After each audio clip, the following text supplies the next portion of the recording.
We're talking Astros, and as Sean Salisbury was saying when we were handing off the shows, you got any eligibility left? How you feeling? There's some openings in the outfield for the Astros if you're ready. Yeah, there are, but not any that I could fill properly.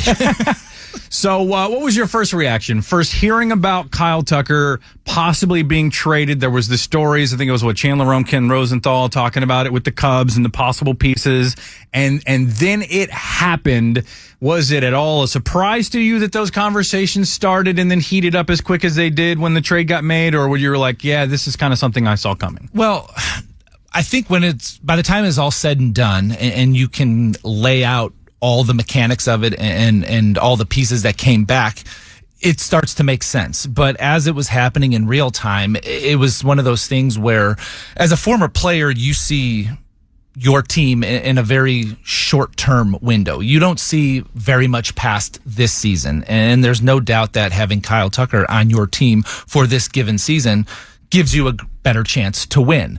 But when you start looking at the state of the organization and payroll things and farm system rankings and everything, and trying to build for a longer big term picture, which is what a front office does, it does start to make sense. And the fact that it progressed so quickly, when you hear those first rumblings and Fromber might be available, Kyle Tucker might be available, you just say, okay, that's just the GM meetings. That's just guys having conversations. That's just due diligence. And then all of a sudden, once there's another team attached to it, then it's like, oh boy, this might be real. And then all of a sudden, a couple days later, boom, pops up. Yeah, that's what it kind of felt like to me. Is once I saw the article, I think, like I said, it was Chandler Rome, and they were mentioning the possible pieces coming back, and Isaac Paredes and Cam Smith, and et cetera. I think it was I don't remember. It was somebody else as well. And I was like, okay, that's when it kind of felt imminent in a way. Yeah, you get a team attached to it. You start getting names put out there because these guys who are reporting on trade rumors, they're not just making things up. They're not talking in theory. They're not some saying, of them are. Well, the good ones are not. Yeah, right. And when, so they're hearing that from somebody, and that means that names are being exchanged by the two sides. And when that's happening, that means the thing is starting to get real. Yeah, I feel like, at least to me, for a 1 year, not necessarily a rental, if you would call it a rental, is more at the trade deadline and I guess in the last day. But for what the Astros got back, obviously hurts not to have Kyle Tucker, but it seems like the writing was on the wall with the Astros and Dana Brown and Jim Crane. He wasn't going to be back on a major deal. The Juan Soto deal, it was just astronomical. I feel like they got a pretty good return. What is your opinion on what they got back? No, I like it.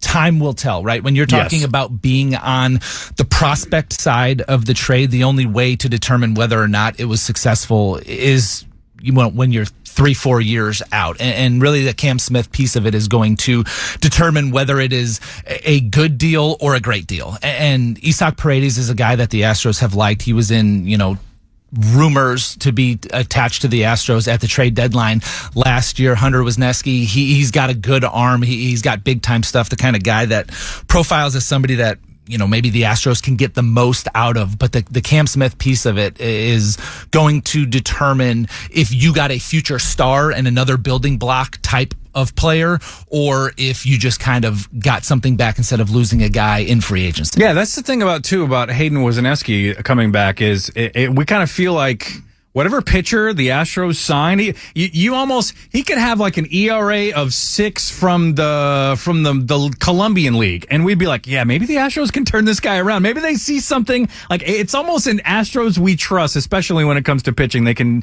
just turn, anything into gold. You're absolutely right, and the way that I've learned to look at pitchers coming into the Astros organization isn't to look at numbers, because they're often irrelevant. What it is you look for attributes. You look for big velocity, or you look for a breaking ball with a ton of spin, or you look for one pitch that has good peripheral numbers that maybe wasn't used as highly as some of the other pitches, because these are the things that they find and tinker with. And Kikuchi was a great example of it. Let's just start throwing more off-speed pitches, and all of a sudden you've got a completely different pitcher. Oh, so the firestorm when you say Kikuchi came over here, and everybody looking at ERA.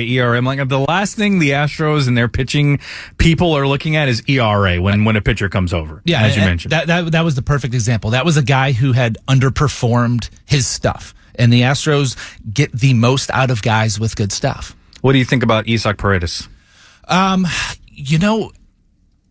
If you look at his numbers, they are strikingly similar to Alex Bregman's numbers. Now, he doesn't have to be a one-for-one replacement for Alex Bregman. He can slide over to first base if that deal gets done. So I like that addition there. And there's a reason that they were looking at him at the trade deadline last year. There's a reason that they were looking at him when they're searching for trade partners. It's because they like what he brings. He's a good plate discipline. He hits for a little bit of average. He's got some power that, knock on wood, could play a little bit better in home games in now. The Crawford boxes. Let's go. But we've seen that before, right? That was a part of the Trey Mancini deal. Was this guy hits a lot of balls in the air on the pull side, and it never materialized. That's so true. You can't just count on that. But it is a guy who you think can overperform what he's done in the past. I mean, the guy was an all-star in the past, so it's not like he's this undervalued player, and you've got a couple years of team control with him. Yeah, that's what I think, especially under Jim Crane, is seems to be the philosophy, as I keep bringing up when it comes to Garrett Cole getting signed away and now Alex Bregman likely being signed away. Kyle Tucker was going to be signed away to where you look at these big deals that get signed. These players can only live up to those deals. Like Juan Soto can live up to making $50 million a year, but he's not going to exceed that. He can only underperform or live up to it.